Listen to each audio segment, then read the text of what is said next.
I volunteered for Tzu Chi at the South Vancouver Food Bank for roughly 8 or 9 years. One of the key principles of Buddhism is non-attachment. And what Buddhism generally says is that our attachments are our Achilles heel.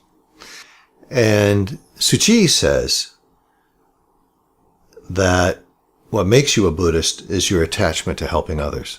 If you're not helping, you're not a Buddhist. You can't be a Buddhist and not help compassionately and with care.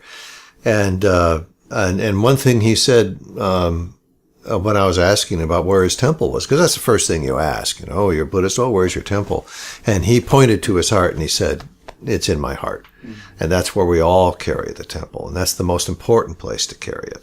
So he had me, right? I was just swept, from that moment. And it turned out to be Gary, who is the CEO of the local he started Tzu Chi Canada. There's this notion of two-handed giving. And that's one of the things I learned that I found really interesting is that there's a physical way that they might give you something. And so not every volunteer did this, but a number of volunteers, they'd be giving away onions.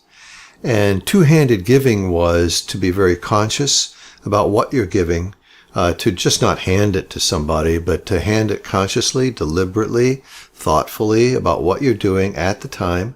You are giving, you're offering, you're helping, and this two-handed giving just made it sort of almost ceremonial. The fact that it was local was important, the fact it was Buddhist, the fact that I developed a camaraderie. Also, I liked the fact that it was other cultural. I liked developing friendships in the East Asian community.